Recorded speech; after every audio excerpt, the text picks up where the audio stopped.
Hey everybody, welcome back to the 30 Days to Become a Lighting Ninja. I'm David Henry, your head ninja, I guess, here from LearnStageLighting.com. And today I want to talk to you guys about laying out the lighting console for a theatrical style show, okay? Whether this be a church service, often not to say it's a theater show, but just that it's scripted in a sense more like a theatrical show where you know what's going to happen. It's going to happen in a specific order and you want to program to that order. Or an actual theatrical show where, you've got from the curtain warmers through act 1, the intermission, act 2, etc. How do you program that into a lighting console? Well, I'm going to start here with DMXs because it's the most simple. And, if you're not doing a lot, if you're just doing less than a universe of lights and you're not getting super complicated with it, DMXs is a great choice for theatrical shows. Okay. And all you're going to do is just basically design your show in one bank. Okay. So I would build your whole show in one bank. You can call it, the show. And then inside of that bank, the presets are going to be all your cues. And I would go ahead and name your cues, just Q1, Q2, Q3. You can, give them a little more of a name if you want to describe something happening. But ultimately, in a theatrical show, you're going to follow your script, and that's going to let you know when to advance the cues. With DMXs, of course, you can also use a foot switch to advance the cues, which could be very helpful if you're also running audio or something like that. You can also run it from a DAW, etc. Now, the other thing in theatrical shows that I like to cover when I'm teaching people how to program them is when you want to add in effects and things like that. Because oftentimes, you might have a little special effect chase sequence during a certain number or a certain, part of the show. And you want to be able to trigger that manually. So what I like to do with that is just go ahead and create a new bank. So let me actually call this, create a new bank. We're going to call it effects here. And in that bank, we're going to create presets that have our effects. And so how we're going to do that is go ahead and check out my DMXs training if you haven't already. I'll link to that here. But basically, we're just going to go ahead, select the channels that we want the effect to happen on, build our effect. We've got an effect that we like now. We say, okay, great. Now we have an effect that we like. Let's save it.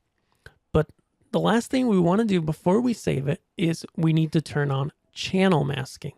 And this is just going to allow us in DMXs to be able to have only the channels recorded that we're affecting so that the rest of the stage doesn't go to 0 when we bring up this effect. So we'll literally just go here, macros, channel masks, disable all channels, and then macros, channel masks, enable selected channels.